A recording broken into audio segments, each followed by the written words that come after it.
नमस्कार दोस्तों, आप देख रहे हैं लवासना तक। हम इस समय हैं मुखर्जी नगर में। देखते हैं मुखर्जी नगर का क्या माहौल है।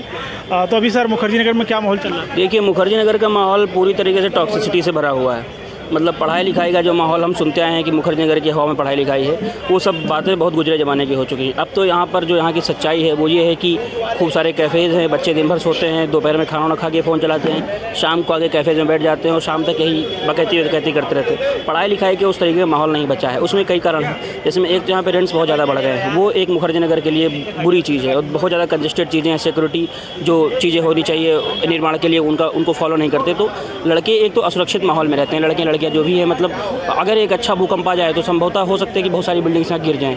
आप देखें पहले भी जो घटना यहाँ पे हो चुकी है, संस्कृति आई इसमें आग लग गई थी, या बेसमेंट में वो पानी भर गया था करोल बाग में। तो ये सब दिक्कतें यहाँ पे बहुत ज़्यादा हैं। और जो कोचिंग्स रही हैं, कोचिंग्स का काम लगातार यही यहाँ पे दिखता है कि वो अच्छी फ़ीस ले लेती हैं और उनके कोर्सेज 18 महीने और 20 महीने और 22 महीने उनके कोर्सेज ख़त्म होते हैं। यहाँ के जो टीचर हैं वो पढ़ाने लिखाने के नाम पे क्लास में डिक्टेशन ज़्यादा देते हैं। मतलब आपको बहुत एक ऑब्जेक्टिव जो नॉलेज है वो आपको कोचिंग से नहीं मिल पाती है। तो आईएएस के लिए जो एक प्रोफेशनल अप्रोच चाहिए तैयारी करने के लिए, वो यहाँ पे अवेलेबल एकदम नहीं है। मुखर्जी नगर अब एक तरीके से जो सिविल एस्पिरेंट्स हैं उनके लिए कब्रिस्तान बन चुका है।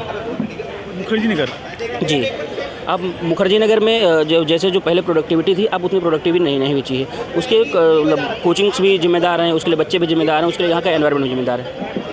तो अभी जो लगातार जो बिल्डिंग्स नॉर्म्स यहाँ पे थे, जैसे फायर सेफ्टी, ये सब चीज़ें में कुछ बदलाव हुआ है, वैसे ही सब चल रहा है? बदलाव की बात तो ये है कि कुछ कोचिंग्स ने उन चीज़ों को लागू किया है, लेकिन बहुत सारे ऐसे हैं कि सिक्योरिटी नॉर्म्स को अप्लाई ही नहीं कर पा रहे हैं। क्योंकि यहाँ पे क्या जैसे लाइब्रेरीज़ थी, तो लाइब्रेरी जो फ्लैट के लिए जो बिल्डिंग्स बनी हुई थी, जो कि इसमें फ्लैट बनेंगे, उनमें लाइब्रेरीज़ को चला रहे थे अंदर छुड़वा के, उनको सबको बंद करा दिया गया। तो अब सिक्योरिटी नॉर्म्स को बढ़ाने के बजाय उन्होंने लाइब्रेरी को फिलहाल बंद कर देना ही उचित समझा है। इसके अलावा बहुत सारी कोचिंग्स यहाँ पर जा रही हैं। तो देखने में ये आ रहा है कि एक तरफ लोग नॉर्म्स के साथ समझौता भी कर रहे हैं, क्योंकि कोचिंग्स के अंदर बहुत ज़्यादा चेंजेस नज़र नहीं आए हैं कि मान लीजिए जो कोर्ट है उसने कहा है उसके आदेश का पालन किया जाए।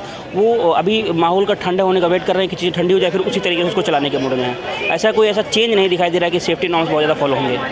जो मुखर्जी नगर में साफ़ सफाई है, नाले की बदबू और ये इतने सारे वायर तार वगैरह, इस पर क्या कहना चाहते हैं? ये तो देखिए, पहले से काफ़ी चीज़ें ठीक हुई हैं।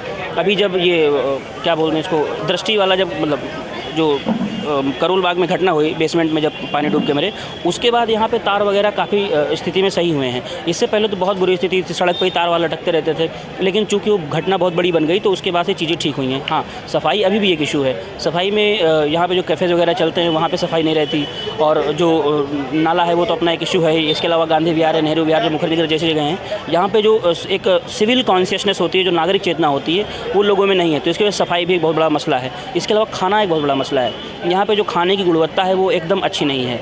मतलब जो रेस्टोरेंट्स हैं या कैफ़ेज़ हैं या फिर जो ढाबे हैं, वहाँ पे खाना बहुत अच्छे गुणवत्ता का भी नहीं मिलता है, उसका अच्छा टेस्ट भी नहीं होता है। इसके अलावा जो मेड वगैरह बनाती हैं, उस खाने की क्वालिटी भी बहुत अच्छी नहीं होती है।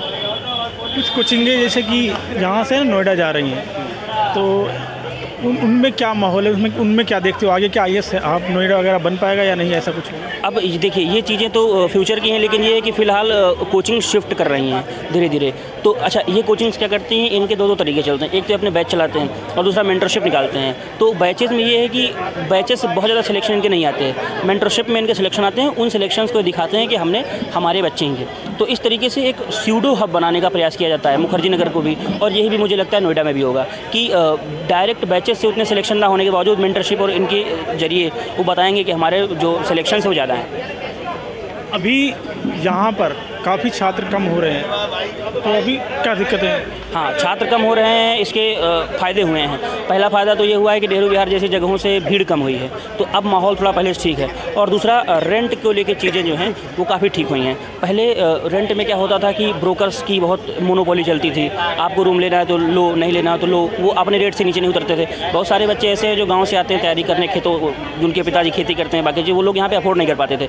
तो अभी रेंट्स तुरंत गिर गए हैं, धीरे धीरे 1000-2000 रुपये हर बिल्डिंग का रेट गिरा है। और इसके अलावा अब तो लोग ये भी बोर्ड लगाने लगे हैं कि बिना ब्रोकर के रूम मिल जाएगा। पहले महीने की जो रेंट होता था उसका आधा ब्रोकरेज देनी पड़ती है। तो अब कोचिंग के जाने और बच्चों के कम होने का ये परिणाम हुआ है कि अब दलालों की जो भूमिका थी बीच में वो कम होने लगी है। बहुत बहुत धन्यवाद। Thank you. नमस्कार दोस्तों, आप देख रहे हैं लवासना तक। इस समय हम मुखर्जी नगर में हैं। देखते हैं यहाँ पे मुखर्जी नगर का अभी क्या माहौल चला। सर, अभी क्या माहौल चल रहा है यहाँ पे? सर, माहौल तो थोड़ा कम है। यहाँ पे बच्चे भी बहुत कम है, चले गए हैं काफ़ी बच्चे। कहाँ चले गए? घर चले गए हैं अपने अपने, क्योंकि कुछ बच्चे रह गए हैं जिनका एसएससी का मेंस है, वो बच्चे रह गए हैं, सीपीओ का भी है। तो अभी मुखर्जी नगर में जैसे कि अभी इधर रूम रेंट वगैरह को लेके काफ़ी मांग थी कि कम हो या ये सब चीज़ें हो, तो अभी क्या माहौल है? जी, रूम रेंट अभी तक कम नहीं हुआ है, ना ओनर करते हैं रूम रेंट। मेरा रूम का रेंट 10,000 रुपये था, पहले भी 10,000 रुपये देता था, इस टाइम भी 10,000 रुपये देता हूँ मैं। तो अभी बीच में कुछ मीटिंग वोटिंग हुई थी, बोला गया था कि रूम रेंट कम हो जाएगा। यहाँ मनोज तिवारी जी भी आए थे मुखर्जी नगर में, तो वो बोल के गए रूम रेंट भी कम होगा, लाइब्रेरियों की फ़ीस भी कम होगी। लेकिन मैं अभी लाइब्रेरी देख के आया था, तो उसमें 12 घंटे के 2800 रुपये मांग रखे थे और 24 घंटे के 3500 रुपये। तो इस हिसाब से देखो, पहले तो 12 घंटे के 1400-1500 रुपये ही लिए जाते थे। अभी काफ़ी हाई रेट मतलब यहाँ पे लाइब्रेरी का लग रहा है। हाई रेट लाइब्रेरी का हो गया बहुत ज़्यादा, और लाइब्रेरी भी 3-4 खुली हुई हैं, ज़्यादा नहीं खुली हुई इस टाइम। मनमाने तरीके से मतलब मनमाने तरीके से चार्ज कर रहे हैं बस, और तो क्या।